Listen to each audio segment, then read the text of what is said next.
Tri-tip's a bomb in the sous vide.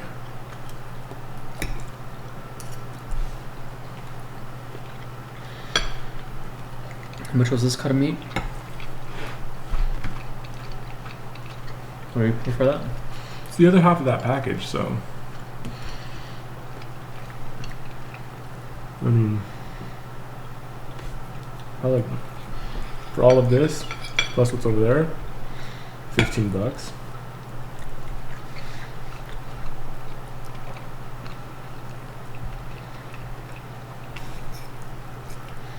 pretty good. You say you eat steak every night, I try to, yeah. so your bills are pretty expensive in food. It's a lot cheaper than going out. It's a lot cheaper than a lot of things. Yeah, but these high quality cuts are not cheap. Tri-tip's cheap. It's like $9 per pound. Most people can only eat a pound. But you know, my fat ass, 2 pounds for sure.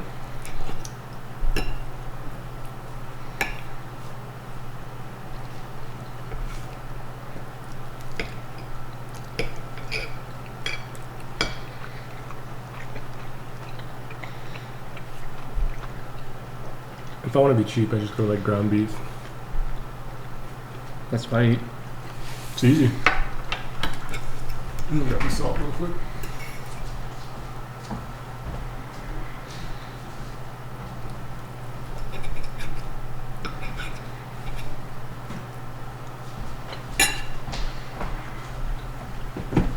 Ground beef is hell easy. Oh yeah, vitamins.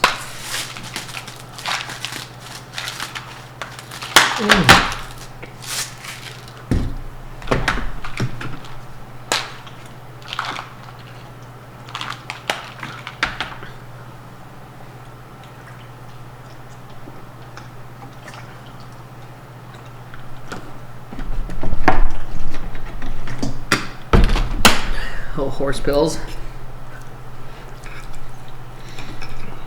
Worth it.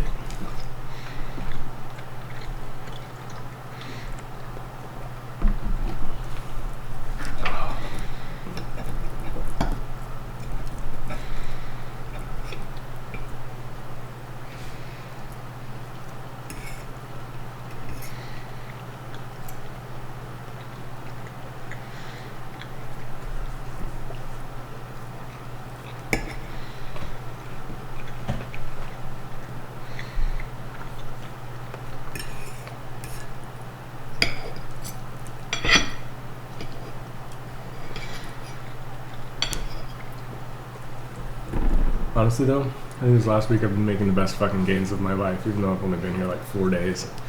Because I've been so consistent with this, the avocado, the eggs, breakfast, lunch, vitamins, just like religious on point. Because I'll like miss a lot of these things. Yeah. Like one day I'll miss vitamins, you know, a couple days I'll miss avocado. A few days that I'll do eggs.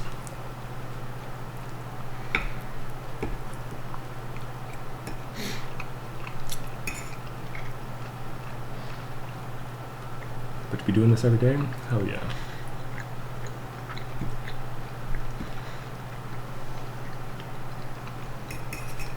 It's been pretty anabolic. Mm-hmm. My eggs squirted. They're supposed to.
You think people could get fat off of eating this food?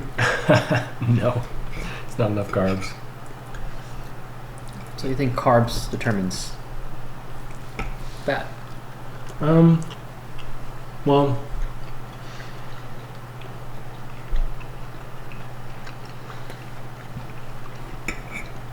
this is easily satiating. Since there's no sugar, it'll actually fill me up. It'll fill anybody up. So it doesn't shut off those mechanisms that tell you you're full. So like you eat the beef, you eat the eggs, you try and eat the avocado, like you're full.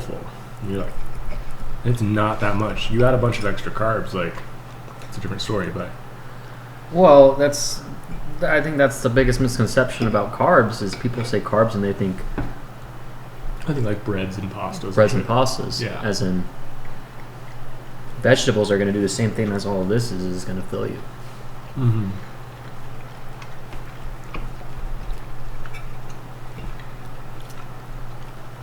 I think if 99% of people tried to eat a pound of ground beef every day, they'd be so full they couldn't eat anything else. Like going through a pound or 2 pounds of ground beef, you're gonna be so full you can't eat anything else. Like throughout the day.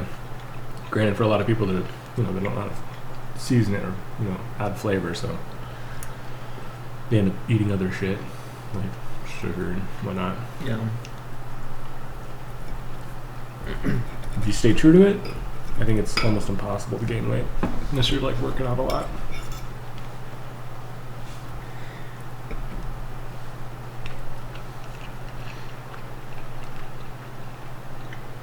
There's no grains on this plate. Like we looked at the carb amount in eggs, it was fucking negligible. The only carbs we got are avo, and so I don't know. I just think like the sugars, like a lot of the stuff people eat nowadays, there's so much sugar in it, so they can eat a lot more. Mm-hmm.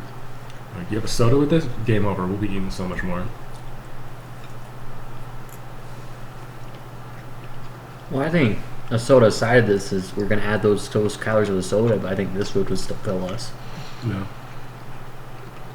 Well, I can't remember what it's called, but there's a mechanism in the brain that like lets you know when you're full, but sugar shuts it off. So people can like, if they have sugar, certain amounts of sugar, they'll shut off that thing that tells them they're full, so they can just keep eating and keep eating and keep eating.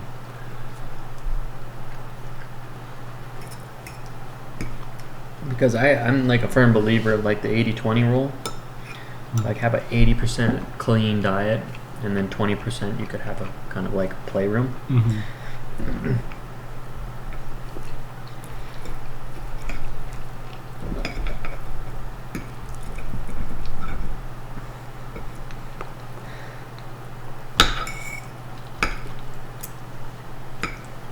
I think it is. I mean, it makes sense, especially if you've been like on the American diet for so long. You gotta have that 20% play.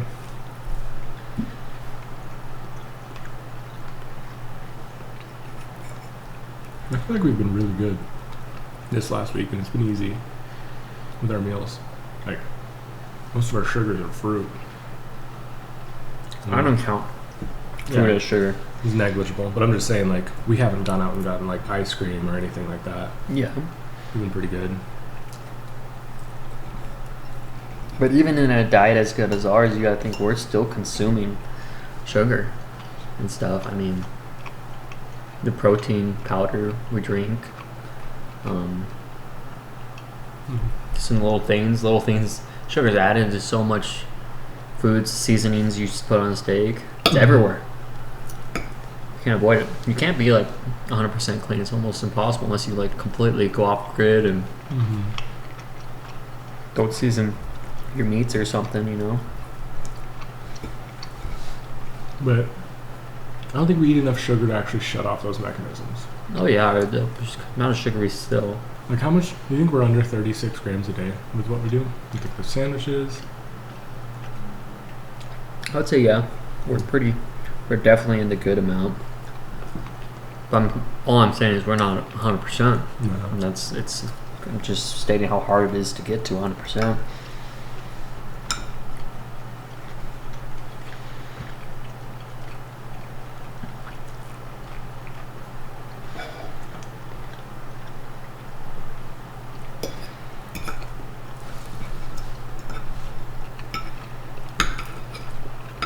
I know that like because we work out so much, we can eat a lot more. Like, think about people like Josh, like, can't eat that much because he doesn't, his calorie expenditure is so low. Yeah. So, like, if he tried to eat this, I mean, my plate, you'd get like a third of the way through and you'd be done for the day. Well, I think it also depends because he won't eat all day and may not eat the day before. That's true. So sometimes he could pound it down.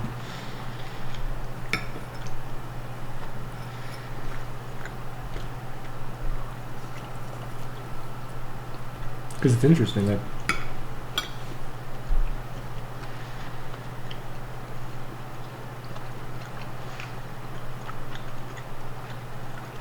I'll eat this plate like I did last night. I was so full. Like, I'll be so full. But you put a Costco pizza in front of me, I can pound that whole thing. And like the amount of calories that are in that, it's insane. And I'll still be like fine. Like, I won't be super, super full. But it's like 8 times the amount of calories. Yeah. Like, it's so much more. Like, It's lack of fiber. That's really what it comes down to.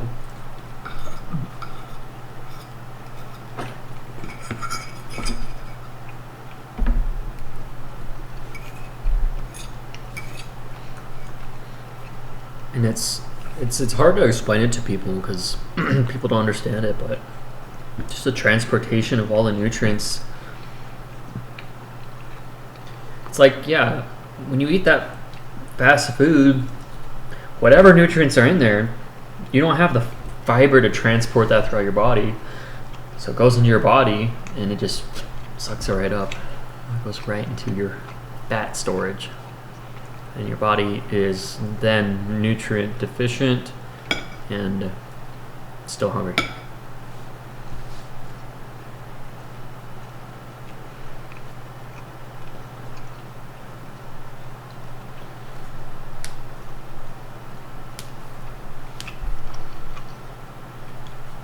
also,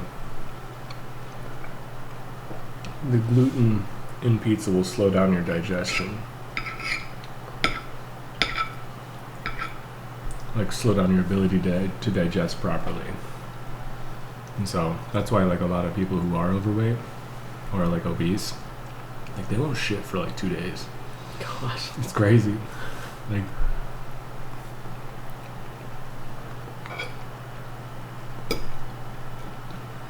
It's just all stockpiled in there for fat flaps. This is my poop from 2 weeks ago, right here.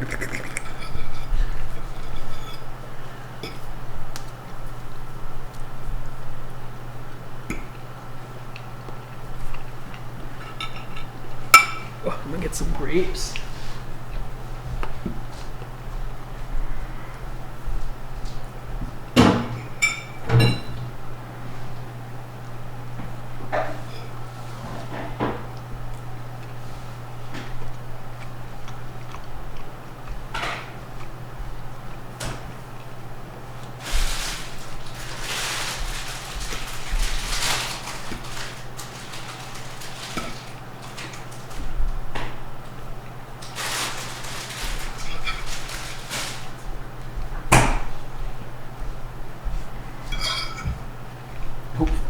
Uvas. dude, grapes are king, man.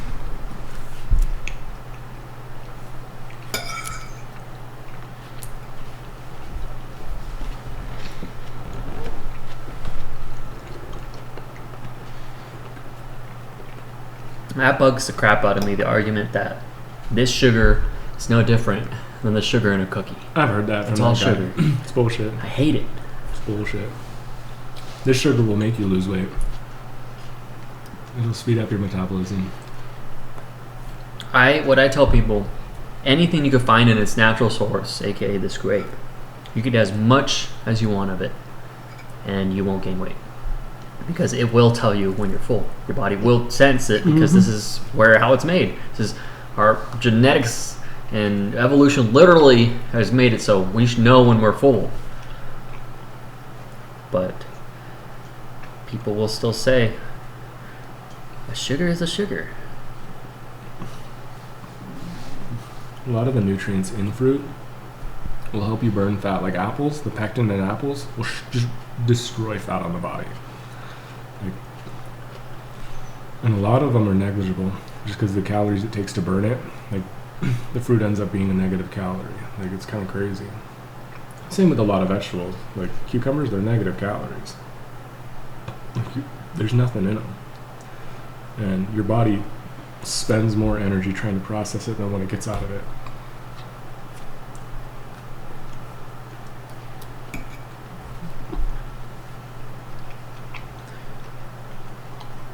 You know, in Brazil, grapes have seeds.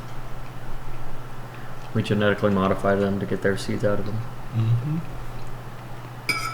Which is scary. Was it you I had the conversation with? If you look at all the fruits in their before their genetically modified form, like bananas have a lot of seeds, grapes have seeds. And then when we genetically modify them, we're losing nutrients. Mm-hmm.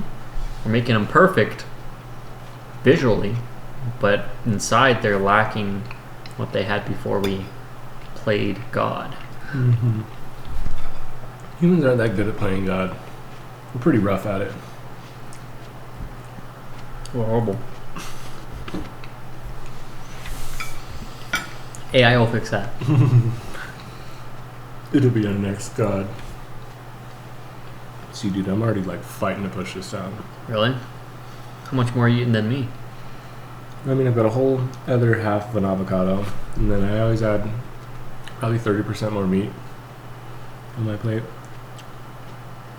You're a bigger boy. And I'm like, what? How much? 60 or 60 pounds heavy? 50? 50 pounds heavy? Heavier? I can't do math right now. I don't know. It's so hard. You want to get big, you got to eat big. So I keep telling myself. That's what Ronnie Coleman says. Get big, eat big. I train hard enough. I just got to eat a lot more. That's the thing is like, just for me to gain weight, like I have to suffer through my food. Well, me too. Yeah. It's hard. Bulking is... Well, I tell people, like, I'd rather cut than bulk. Mm-hmm. Because bulking's hard, dude. It's hard to put on mass. I mean, I think one thing is that we try to do it cleanly, mm-hmm. and that makes it hard. People are like, oh, bulking's easy. Yeah, because you eat whatever the freak you want. If I ate trash, it's easy, sure, yeah. If I drank chocolate milk, I'd be gaining pounds through the roof. Because we do it clean, it's so hard to gain weight. Because our body will tell us when we're full. Mm-hmm. We have to eat past that. That's why I say, like, you eat this every night, as just a normal, regular person, it'd be very hard to gain weight. It'd be incredibly hard to gain weight. Because you'll know you're full. You'll feel it like I do now. You'll be like, no mas. I want nothing else. Nothing, dude. I know I should eat the grapes because it'll help my body process this. But even then, I'm like, look at the grapes, I'm like, fuck. I gotta do it. It's just so much. I was tempted going for more, dude. That meat. Go for it, dude. There's more. Good meat. If you're still hungry, definitely eat more. I'm good though. I just don't know how to serve people portion sizes. This is my biggest. No, I had a good portion size. Okay. Because this is my biggest fucking flaw. Is like I don't understand portion sizes with people. I can't do it. My dad has the same problem. He'd give like my sisters just these massive portion sizes. My dad used to be like, no, my brother would be like, Dad, Corey can't eat that. My dad would be like, really? And he'd be like, no, dude, it's impossible. She's gonna throw up. And I'm like, oh, my bad. It's the same thing with me, dude. Can't figure out portion sizes for other people. No, I would. If I was seriously trying to bulk, I would be definitely trying to pound it down. But I'm really looking to fill out here. Mm-hmm. I'm looking to fill my depletion because I was in a cut and grow a little and then dive right back in. It's gonna be so good. What's tough about meals like this is it's a lean bulk. Yeah, It's that's very my lean. goal. It helps you dice up. Helps you stay diced throughout the bulk. Well, that's all a lean bulk is Mhm. a clean bulk. I mean, that's... Yep. And yes, you will bulk more slowly, but you'll gain less fat. Because there's a lot less inflammation. Mm-hmm. Like a lot less inflammation. It's crazy. Yeah, I think what was a study I looked at with two groups, right? One was dirty bulking, one was clean bulking, and they both gained the same amount of muscle. But the clean one gained half as much fat as the dirty one. I believe it. It's crazy.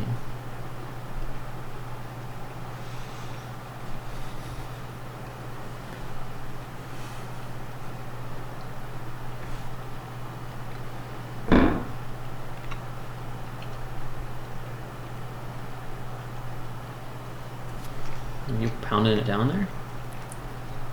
Do you need me to pump you up? Like the reps. Come on, bro! Get it down! Right. So hard. Reminds me of when we were kids and Jed used to like always be bulking. He would just eat until he was just dying. And he just remember that corn eating contest? He was laying on the ground eating that cob of corn, like crying. I don't get it. It's like eating like the world's running out of food. How do you... He grew up with What so many was brothers, dude. going on in that head? He had I guess it's like probably the mindset is I got to eat as much as I can now because I don't know the next time I'm gonna have to fight for my food. because of how many brothers he had, dude. Yep, that's funny, man. So like, go over to the Augustuses and just instantly make sandwiches. We gotta make sandwiches. I remember, yeah, he'd come over to my house and just walk right over to the pantry. He's like, "Are you even here for me? You're going to my food." Heck, I didn't eat a lot. I was probably awesome to have as a child. I was a small guy, didn't eat a lot. Dude, your pantry was king. I remember your parents loaded that of so much sugar. Yeah, it was pretty wild. I remember that. There was always Swedish fish. This made me so happy. And we binged, but we didn't really binge, honestly. Comparatively, I mean, we could have ate like Jed in that closet, but... Dude, if Jed had that pantry, it would have just... What, we grab a handful of Swedish fish and then we go off for the day. It's like, Yeah, that was our energy. make our fruit roll up red vines and go out. We called those our energy snack. I remember the one time we made them and we filled them with syrup and we ate it. We were like, this is our energy snack. We went up into your room and passed the fuck out. We just immediately fell asleep. I fell asleep on the beanbag and you fell asleep on your bed. We were out for like 2 hours. And then I like woke up and I was like, we're gonna go home. How do you remember that? I remember a lot of things. I have a bad memory. I don't remember that stuff. It was hilarious. Oh god. Well, you want to You want to talk about some stuff? I'm down. Let's go. We'll put this over there.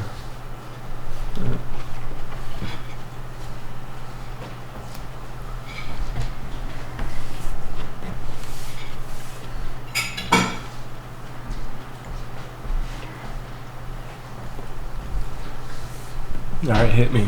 But don't actually hit me. All right. What do you think of this? Fat people are not healthy, no matter how hard they try to say it.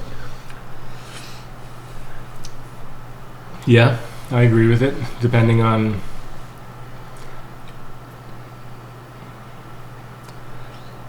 I guess, yeah. I mean, I know like there's a lot of dumb arguments out there, like I'm big boned, I'm whatever.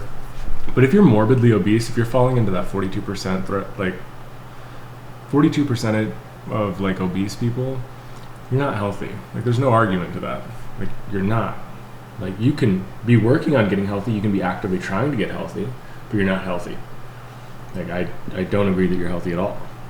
I mean, if you're in that threshold of being obese, there's zero claim to being healthy. I think a lot of people can agree that obese people are not healthy. I mean, you already said this. The fact that I have here, over 40% of America is obese and rising. Right, it's rapidly rising, and I think a lot of people can agree that obesity is probably unhealthy. But what about just being overweight? No, overweight's fine. No? I'm overweight. I'm technically overweight. Technically, I guess. Yeah. So I mean, overweight now. The fat but fit myth is a lie. Do you agree with that one? Fat but fit. I guess I don't really know what that entails. Like people that are like, I'm fat but fit? Like, are you talking like There's a movement in which people are saying it's okay to be overweight, and they would go to the gym and they would exercise in their own way, but they would be overweight or obese and say it's okay, I don't have to be fit and muscular to be healthy. I mean, I partially agree. You don't have to be muscular, but fat but fit is not a thing to me. Like, I think that's bullshit. I think you can't be fat and fit. I know you can be fat and have a lot of muscle underneath. Like, that's a thing. Like, you could be a big guy and be able to bench obese a lot. people they have a lot of muscle under there. Like, I know you can be fat and be able to push a lot of weight, but that's still affecting. I don't know. When I think of fit, I think of like. I mean, the word itself, like, you're fit to do a lot of things. But when I think of like fat people, I think of the heart. Like, if the heart's surrounded in fat, is that fit? Is that a healthy heart? No. Yeah, I agree. I don't think you can be fat and healthy. I think it's impossible. Even if you're in the gym, you could be working towards a healthier goal and a healthier body, but healthier doesn't mean healthy.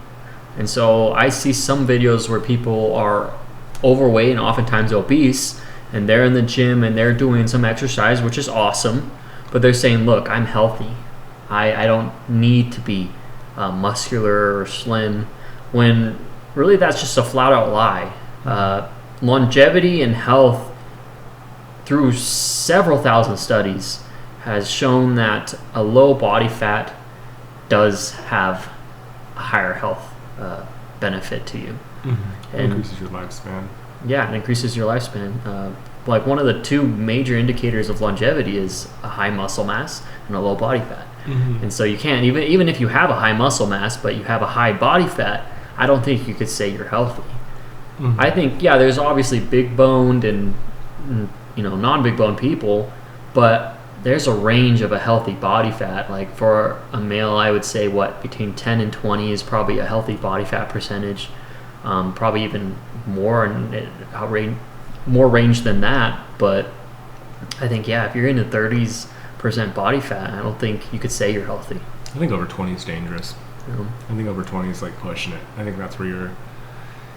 Because I I've agree. been over 20 and it was painful. Like, Yeah. physically, it was hard. It was not good. And I guess there's a side of this that I do understand. Like, I'm fat but I'm fit. Just because I am all for like the belief, the whole like manifestation side of it. Like, I'm fit. You say the thing that you want to be, and so you say it as if it's true, and then you continually like pursue that. So I guess there's a part of it that I'm like, yeah, like, keep saying the thing until you are that thing. Like, keep telling yourself you're a millionaire until you are a millionaire. But I think the acceptance of like letting people stay fat, be fat, I think it's a disservice. I think it's like I personally believe that it's like, and this is like strong, but I think this is a very strong point, and this is not like, I believe that allowing people to stay obese and not at least trying to help correct it and just accepting it, like, no, you're perfect the way you are. I think it's the equivalent of like assisting somebody to suicide. I think it's like the same thing. Like, you're assisting somebody to an earlier death, and I think that's... You're enabling them. Yeah. Yeah. It's the same thing as like drug usage. Like, if you're like, oh no, you're fine, you can keep drinking. Like, that's wrong. I would compare it to, those 600-pound people that can't leave their bed, and those people that keep buying them fast food, their family members and friends. I would compare it to that. Mm-hmm. You telling someone they're fine, they're fit, they're healthy, when they're obviously overweight and they're not. Yeah, I think you're enabling them, and it's no difference. Yeah, I think because you are lying to them. I think it's the same. Like, I have the same belief on like the transgender community. I know that's like a big, like, touchy subject, but I think like it's this, like, calling a trans man bro or man, or like referring to them as a guy, like you're lying. You are lying. And I think enabling that, you're pushing them further into like self-annihilation. And I think it's the same thing with like obesity. Like telling them like, oh, you're fine just the way you are. Like you're enabling them into self-annihilation. Like you're pushing them over the edge. Like if they're standing on the cliff, you're like, it's okay, you're fine. You know, you can stand on that cliff and lean over as far as you want, don't worry. Like it's the same thing to me. I think it's the difference between telling them they're fine the way they are and they don't need to change versus accepting someone's potential. Mm-hmm. It's just like, for example, I like to make music and I'm not the best at it. I can obviously get better and I should get better if I really want it to go anywhere. But it's different between you telling me like it's perfect now, like you can't do any better than that. You're fine now. Just do that forever and you'll be great. It's different than saying you have potential. You could definitely grow in this area, keep growing in that area. And I think that's the big part of it is when it comes to this obesity acceptance and even the transgender movement. You're saying, oh, you're okay. You don't need to change, versus trying to actually help them get to a better place. Mm-hmm. So I think a lot of people in this, fat but fit movement, I think they oftentimes refer to the healthy side of being fat as in these professional athletes, like these strongmen or these heavy lifters in the Olympics or something. And I think, first of all, you're not them. Mm-hmm. I think, why would you compare yourself to them?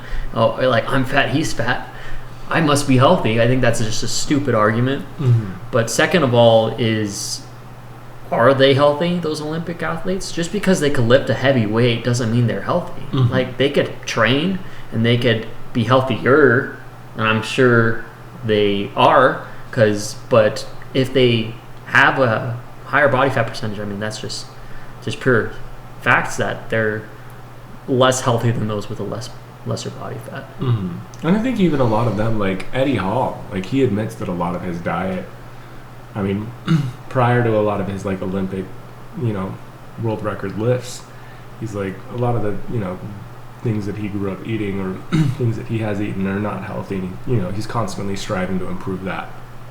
And I think even they're like, oh yeah, like part of my diet's like not that healthy. I'm working on it. I'm getting better at my diet, whatever. And yeah, I mean, to me, it's like the same thing as like comparing yourself to like somebody in Hollywood. So a lot of them are pretty fucked up. So it's like, yeah, I'm like them. It's like, okay. Yeah, it's a little far-fetched. Mm-hmm. All right, how about this? Doctors are afraid to tell patients the truth about obesity because they don't want to fat shame. I don't think that they're afraid of fat shaming. I think they're afraid of losing clients. I think if they tell their patients the truth, the patients won't come back and they'll find a different doctor. Because that's basically what the medical industry is. You're just shopping around for a drug dealer. Like, you can switch out doctors easy. And I think that's like the biggest fear on doctors is I think the biggest problem is I think there are some that want to help, but they might even just be scared to help. Because like, if they try, in a lot of instances, for a lot of these people, they'll lose the client. And I think majority of the time, they just succumb to the client's demands. Like, I think I have a problem with attention. Like, oh, maybe this is too high, maybe this is too high. I'm like, no, I think I just need like Adderall or Ritalin. They're like, okay, well, let's start you on like a low prescription if you really think so. Let's do this test, whatever.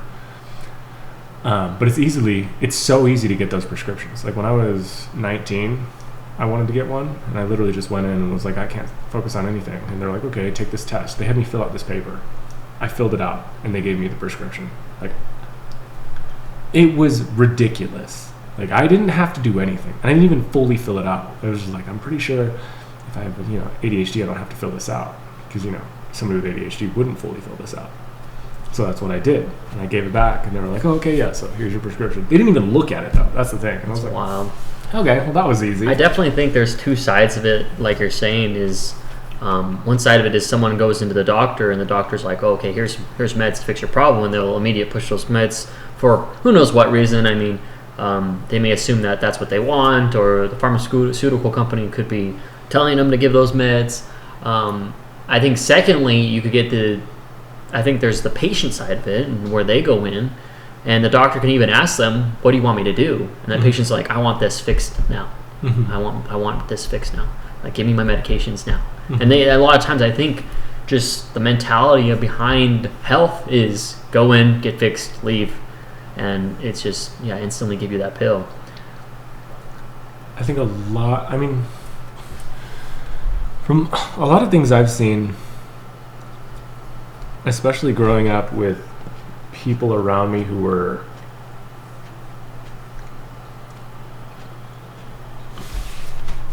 more of like test subjects for doctors, because I did have somebody really close to me growing up that was like, and not like close in like I just watched it happen with the doctors. They were just kind of this like little hamster for doctors to like try all of these drugs on to see if it'll like fix their problems. And they cycled through so many different drugs from when they were like 9 years old to still to this day. They're just cycling through different drugs. And it's kind of like always shifting. Oh, this one's better now. Oh, this one's different. Oh, this one won't do this. This one's going to do this for you. And they're still psychotic. Like, they're still fucking crazy. And raging alcoholic. Like, and the doctor was trying to, the way they explained it to me is, my doctor's trying to medicate me off of my alcoholism. And when I asked how they're doing that, he said, "Oh, my doctor prescribed me Adderall." I'm like, okay, so your doctor wants to get you off of alcohol, and so they've prescribed you an amphetamine salt. Aren't those two not supposed to go together, alcohol and Adderall? Yes. One's a central nervous system hardcore stimulant, and one of them's a depressant. You mix them together long enough and it'll kill you. But Adderall is, since it's such a strong stimulant and it makes you hyper-focus on a thing, you'll forget to drink. You will. You'll forget to eat as well. It's the same thing. It's essentially a perfect form of methamphetamine. That's all Adderall is. It's one of the cleanest forms of amphetamine salts. It's 4 different kinds inside of a pill. And so like, yeah, my doctor's medically treating me for my alcoholism with Adderall. And I'm like, they gave you meth to get you off of alcohol. Like, this is a complete oxymoron. This is the dumbest thing I've ever heard. That's the medical industry in a nutshell, though. Yeah. And they've just been a test dummy for not even a test dummy, just this like hamster on this hamster wheel getting shot up with all of these things for years and years and years. And like, that's the dumbest thing I've ever heard. Like, yeah, we're gonna medically release you from alcoholism by giving you meth, like legal meth. That's crazy. That's nuts. Like, that's not how that works. Like, you're getting addicted to another substance. And I don't know, it's not like the doctors are actually ever trying to help.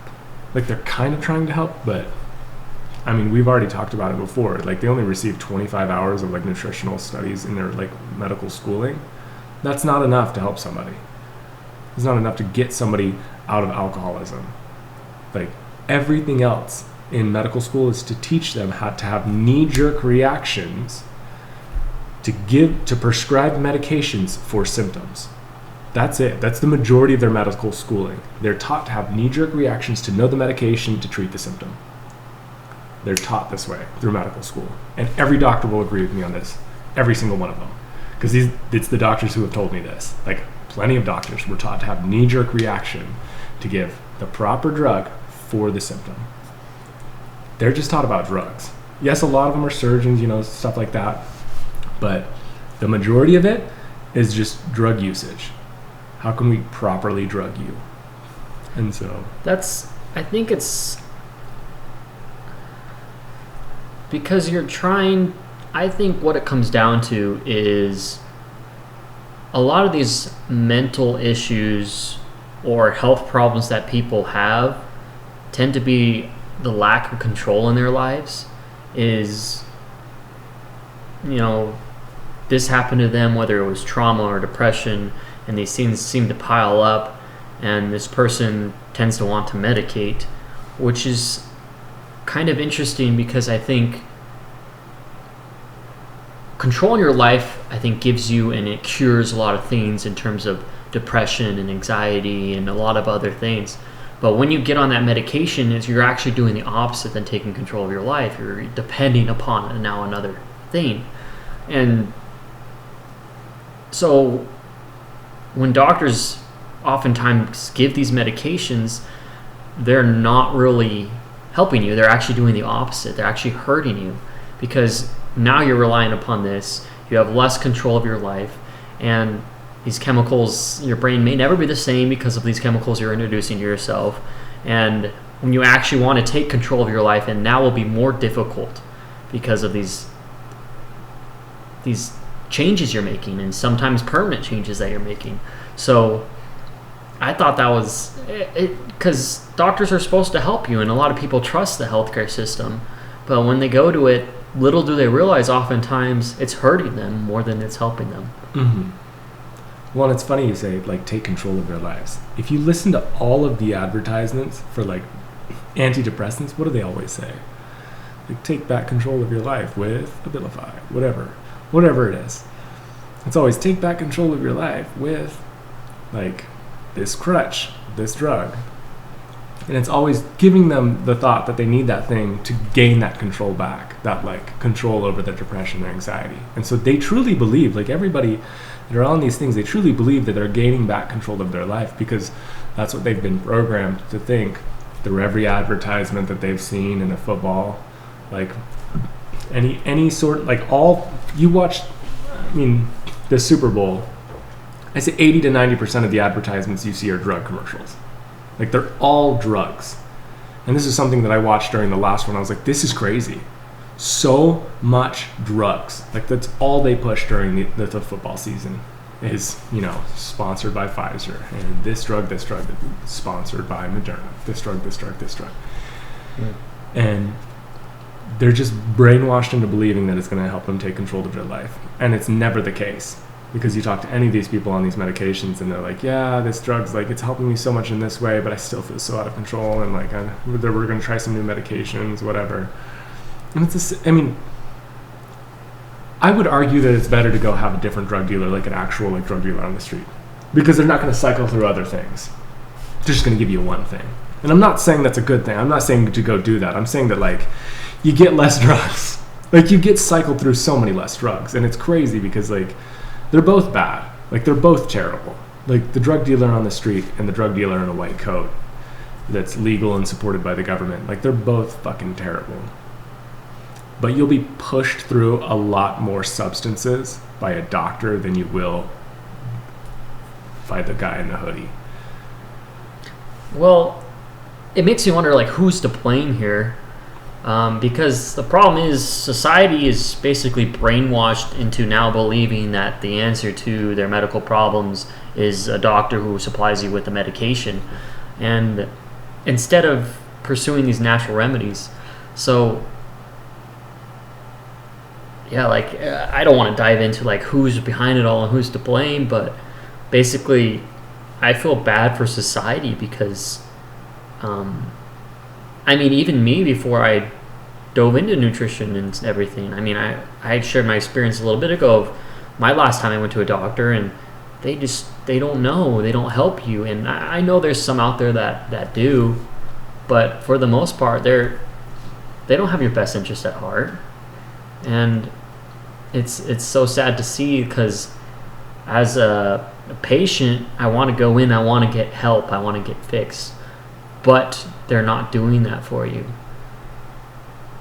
It's sad. Mm-hmm. I think a lot of it is just, honestly, I truly believe this is just a lot of doctors just don't know. Like, they have no clue. And they're only taught what they're taught. And beyond that, they have no clue. Like, when it comes to our nutrition, there was a long time that we were like, yeah, this is the best way to do this, like, nutrition-wise. And we had no fucking clue. And then you learn a little bit more about nutrition. You're like, oh, wow, that was dumb. Like, holy shit.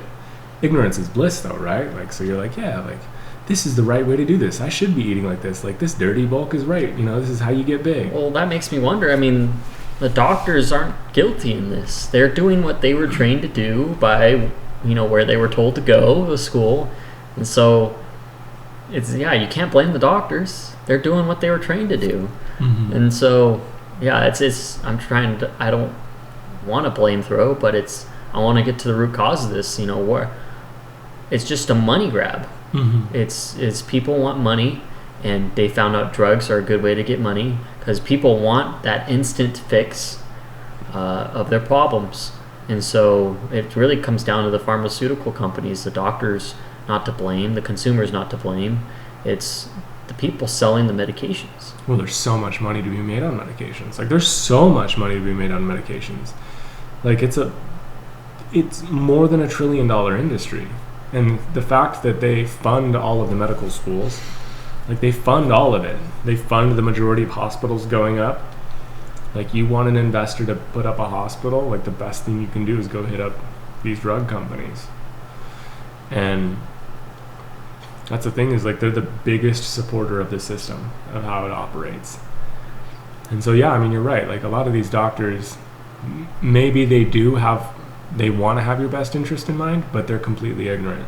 They're just oblivious to the actual, like, how to help. Yeah, what's the actual help? Like, how long are you going to school and you're taught the entire time, you're just programmed the entire time to have a knee-jerk reaction of a drug for a symptom, a drug for a symptom, a drug for a symptom. That's all you're taught. And then nutrition, you're only given 25 hours of it. How many years of education? Like, they're 100% brainwashed by this matrix of drugs. Like, this is the solution. And they can never cure anybody. They're never, ever allowed to say that they could cure anybody. Like, that's not something they ever talk about. That's not something they're allowed to say. So, I mean, yeah, like, I would say it's the pharmaceutical companies. I mean, the fact that America's only 4% of the world population, but we consume 50% of the pharmaceutical drugs, like, it's wild. Who's to blame? The Americans or the pharmaceutical? Like, who's the drug dealer? Like, who's the one making the drugs? It's the supplier. Yeah.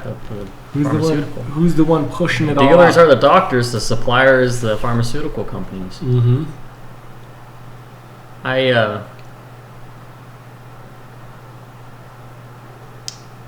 It's just mind-boggling to me that I have more training in nutrition than a doctor, essentially.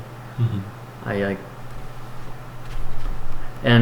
And how they don't know the natural. I feel like their overall vision, and nothing of their fault, but what they're trained, I think their overall vision of an end goal with clientele is not right. Because I think their end goal, what they see in mind is, I'm going to get them on this medication, and then they're going to have a happy life the rest of their life, and they'll be on that medication the rest of their life, and it will help that problem, and they're on their way, they're good. Mm-hmm. When really, that's, I think, the wrong mindset. As in, a personal trainer and nutritionist, I get a client and say, I want them to be physically healthy. I want them to be physically confident and have a good physique. I want them to have a good quality of life. And I think that's a huge one. And all those things is like, and I want them to be self-sustainable. Yeah. I want them to be able to go work out and do their nutrition and their exercise on their own and have a happy rest of their life. And I think the two different pictures there, the two different paths versus me versus a doctor that we set her on are different. Because I basically gave that guy the tools he needed to take control of his life. While the doctor put him in a cage and says, you're free now, go. Mm-hmm. And, I'm not, patting myself on the back, but I'm just stating a difference. And, even there's a lot of personal trainers that, couldn't care less about that stuff, as in anyone in the health industry. But I think people aren't looking at the long-term goal that people should be having, nor there's the consumer. The consumer thinks, I'll get on this medication, I'll be happy. Mm-hmm. And so I think everyone's just perception of where they should be heading in that end goal is completely lost. And I think, like we were talking about before, I don't think they're looking at the end goal. Mm-hmm. They're looking at the now. I want to get better now. The doctor's like, I want to get this patient better now. Mm-hmm. And they're not looking at, maybe they should actually work a little hard and tackle their nutrition, tackle their diet, and then maybe over several months of training and help in that area, then they could know, they're like, Let's just get them prescribed a day. Mhm. Done. Problem solved. There's so much more money if you think about it. Like if you thing is about personal training and something that you like noted on is you're trying to teach them how to eat. You're not supplying the food. You're just trying to teach them how to eat better. Like you're not moving their legs for the rest of their life. You're just showing them how to move so they can do it on their own. This is the movement. Here's the curl. Now you know. This is where I think the most valuable product you can sell is an idea. Because with an idea, it has to be valuable to be desired. And I don't think you can really be manipulated through an idea.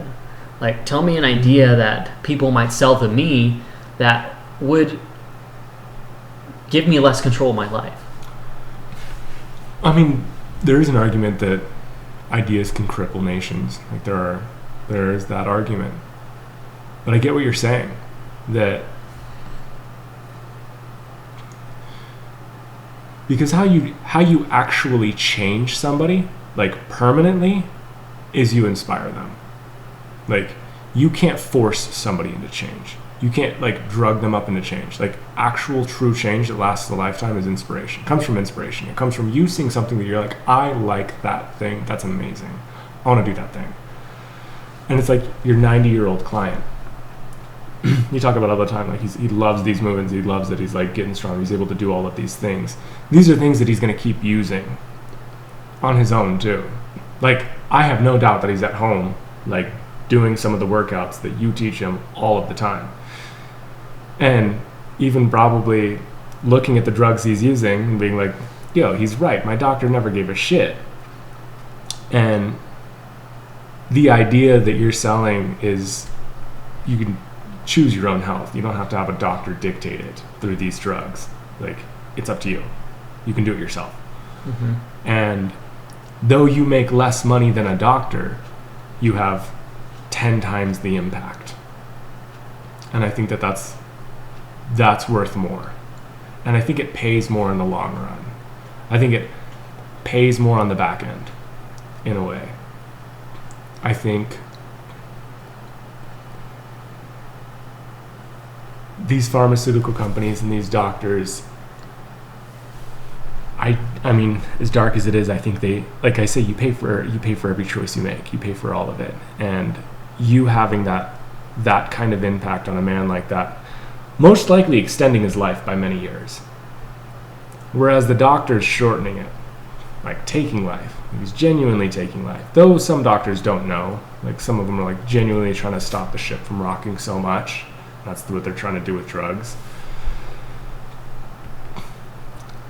I think the idea is worth more. I think it's worth a lot more. Though it doesn't come in currency, it comes in impact. And I think it comes around in different ways. Yeah, I think it's like hiding the problem versus fixing it. Mm-hmm. You know, it's the pill is just going to put the problem on a back burner, and what happens when they're off the medication? You know, that problem rises probably greater than before, as in you offer them a long-term lifestyle rather than, you know, a product that you're buying, a lifestyle. I think then they actually are able to fix these problems in their lives, cure these uncurable diseases, essentially. I think it's the equivalent of selling the man a fish versus teaching him to fish. Mm-hmm. Though you may not make that much money in the end, you'll make a lifetime friend. Like, sure, you teach him how to, fish, you can no longer sell him the fish. But now, you could have a business partner. You could have an investor. You could have so much more. Well, and that's why I love doing it, is, just seeing the changes I can make to these people's lives. And I'll be honest, a lot of them don't continue most of what I teach them. But a little of what I teach them will continue for the rest of their lives. Mm-hmm. And that will carry with them. And that will be a positive impact. And so it's like all the seeds I plant, I will reap, they will reap a lot. And that's so beneficial to see. And I think you do reap a lot too in the back end.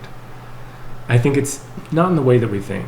Because I truly believe that nature has this like perfect balance, and it's completely invisible. And I think that a lot of people are, especially atheists, are like, how can we, be a god when there's so much like misery and so much like bad things in the world? I hate repeating that. I think there's an invisible balance there. I think there's this perfect balance, because even though you may like lose some of these clients in like 1 or 2 months, I like to think of like when we first started training, when we were watching those like Bar Brothers videos, like as short as they were, and it's like, low quality, old school YouTube. It was such a little small segment. It was just a little moment where we watched those videos, and we were impacted for a lifetime. And look at those guys, the movement that they started, the people that when they see them, they're like, oh my God, it's Lazar and Dusan. They can go to any country, and there are hordes of people that you would love to meet them. Like we still to this day, I would kill to meet Lazar. I would freaking love that. And the impact is infinite. Like we're going to remember that for the rest of our lives, and it's going to change our lives forever. And like the positive impact we have elsewhere because of just that video we watched. Like, wow, Bar Brothers, man, this is so dope. Like it's worth so much more than like going to a doctor and getting drugged up. Like the impact is monumental, and that's where the balance happens. It's like people are like, oh, there's so many, the drugs, the doctor, whatever.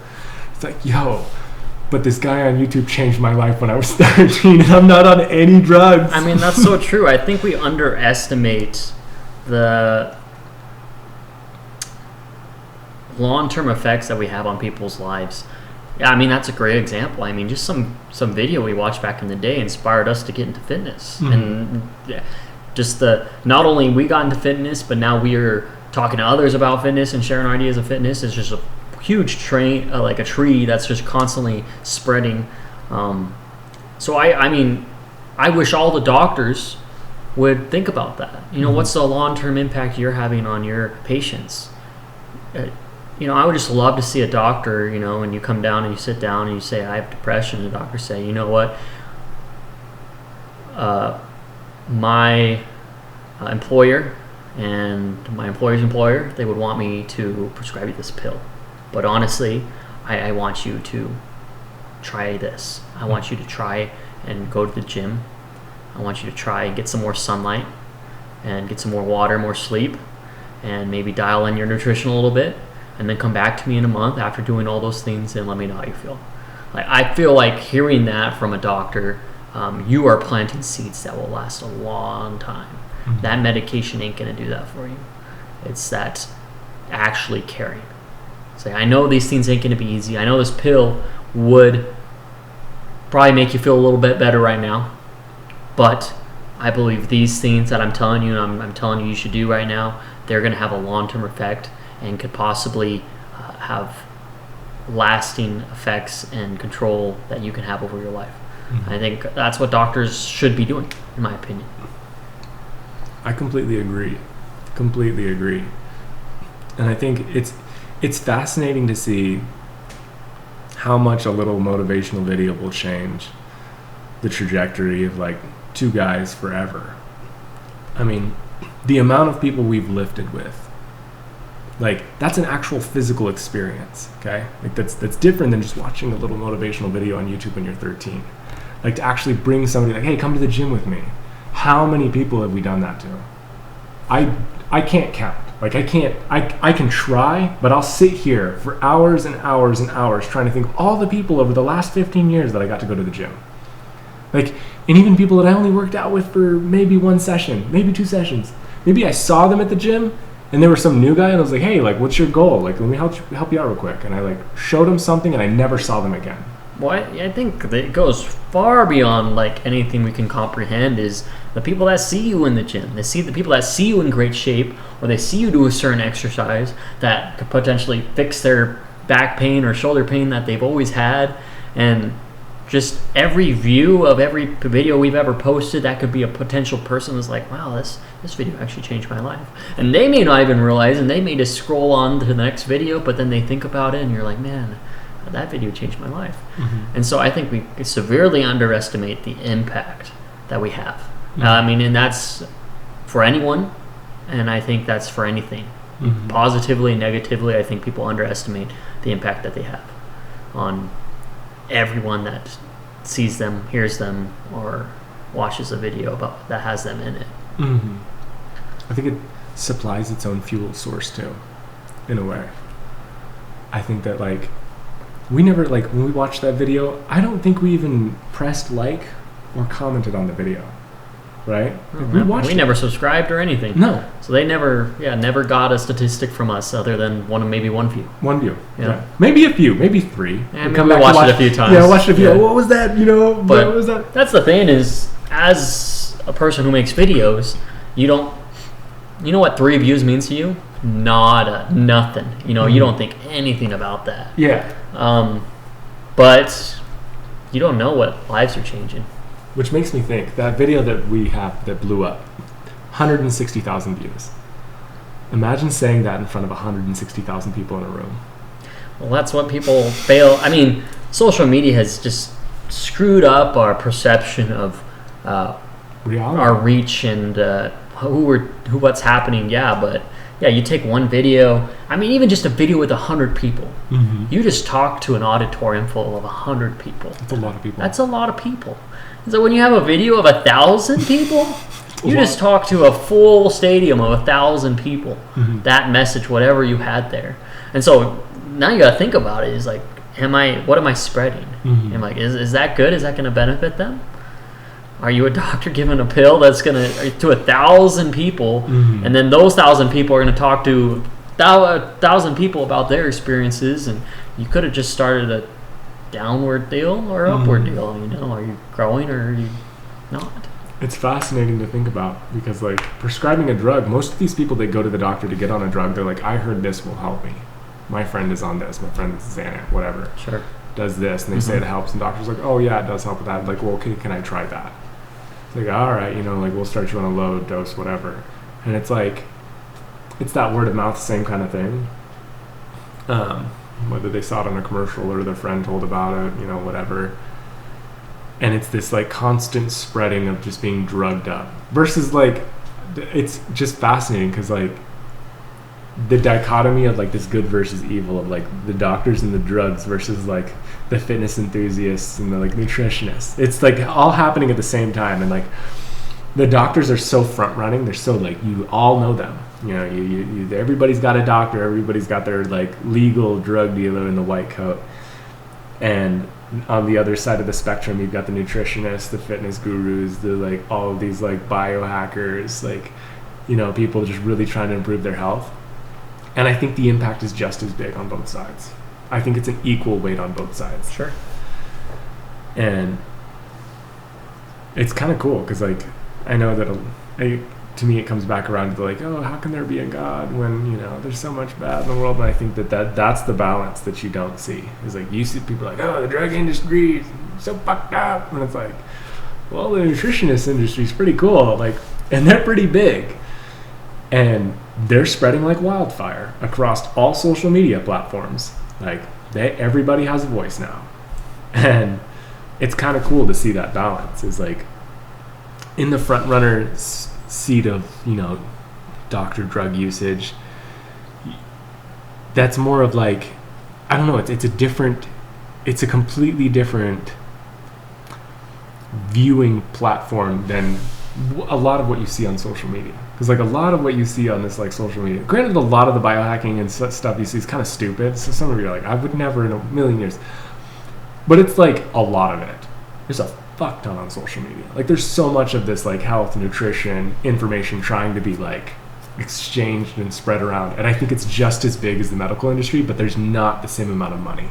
Oh yeah, the money is influence. Mm-hmm. Well, I think I was thinking of a big difference between the two is action and inaction. I think the doctors tend to have a lot of inaction because they're just, here's a pill. Mm-hmm. The biggest action they have to do is write on a paper a prescription to hand to their patient. Mm-hmm. As in, although there's a lot of wrong things in the fitness and nutrition industry, there's a lot of action. people are trying, and a lot of people really actually want to help other people. They want to find the best way to get your nutrition in line, or your fitness and your physique, your strength. I think a lot of people are actually trying, and they're actually acting. As though, how many people are acting in the prescription?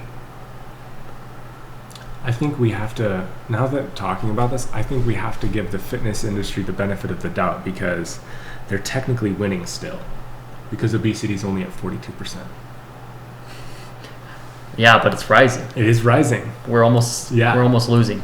Yeah. And I think it's going to be in the next, I would say by 2030, I think that was the statistic. Over 50% of people will be obese in America. Which, like, that's the thing. That's the thing you got to think about, is like, now we've got people who are really trying to like fight these companies in our politics. Like, we've got people that are really like bringing a fist to the table with a lot of weight. But will it gain traction? Will it win? That's the question. I don't think so. No. I think I like to be positive and optimistic, but I think, just like we've been talking about a lot recently, just the automation of everything in our world is just pushing people in their homes, and it's pushing people in an area where they end up obese. And, you know, we could even go to the topic, is it a choice to be fat? And non-directly, it is, but directly it isn't. Because society is just developing that way, especially here in America, that I think it's inevitable. You got to tell people they got to do the hard thing. It's going to be hard. So I'd like to say we could fight this battle, and we could actually lower the rates of obesity, and maybe politically, if there are some wins that way, it might have more traction and more limitations and such. But I think the way society is progressing, I think it is a losing battle. I don't know. It depends on the impact, I guess. Because, like, I like to think of like Japan, and their obesity rate is like what, 4 or 6? I think it's like incredibly low. It's literally like negligible. Like, their obesity is like negligible. And so many countries look at them and look at how they eat in their public schools and how they eat, and like, wow, like, they're so healthy. And I know that like we have a pretty fucked up system in the way that we feed our children in public schools and like the things that we do. But I think there's just that balance. There's always going to be those like morbidly obese and those companies coming after them, and then there's also going to be the really healthy countries and the really healthy You know what I think, actually? I'm withdrawing my statement. I think obesity will lower. You think so? Through the pharmaceutical companies. What do you mean? Medications and drugs are now being synthesized to reduce body fat. And so I do think it's going to wean just kind of in the opposite direction, like we were talking about, is the drugs will win again. And so instead of actually taking the route they should be again, they're now, it's just like, so everything else, right? It's just like the solution to all our problems has been picked one at a time by a drug that was created. And I think that's what's been happening in terms of the obesity. I think that's, I mean, you look at Ozempic today. So many people are jumping on it. That's so crazy to me. And apparently it works. For now, trust me, and that's the thing, is like, I've seen so many of these, so many like muscle building products. I've seen so many of these come into the market, and they're like, there's no negative side effects. 3 years later, it's like, oh shit. Well, I think every drug has side effects. I mean, it numbs a deal or whatever, and people don't realize those. These have been along for just maybe a few decades at most, maybe a few years. We don't really know, and so, but I think people will still, even knowing the consequences. Yeah, I don't want to be obese. Give me that drug. I don't care about the consequences. I want to eat what I want without having to reap the consequences. I want to live the crappy life I'm living and not be depressed. Give me the drug. I think it's all the same. It's interesting. That's why I think it's like kind of a perfect balance, though. 'Cause there's always going to be the people that want to just fix their life on their own, like us, and the kids that we create and the people we impact. And then there's always going to be those people that are like, I just want the quick fix, man. I just want the doctor to like solve my problem. And it's like, there's always going to be that like battle. It's the control versus the being in a cage and the action and the inaction. That's, I think, the constant battle that's going to always be fought. And I think the minority will always be those that take the action, unfortunately. It's kind of fascinating. Is it the 2% versus the drifters? More people act than 2%, but the 2% that may be the percentage that never stop acting. So I think it's like it's infinite. It'll never stop. It's like there's always. I mean, even in the days of like Babylon, there were people that were just like overindulgent alcoholics. Like, It's always existed. mm-hmm. But And then there was always, I think it's easier nowadays. It is easier. It's the access to inaction is. Yeah, you were forced to act. Mm-hmm. I think as time goes on, you have to act less. Mm-hmm. You don't have to act as much. So It's fascinating. all right, well, I think it was a good combo. I liked it. Freaking heck, we still have to eat those grapes. I'm gonna go pee.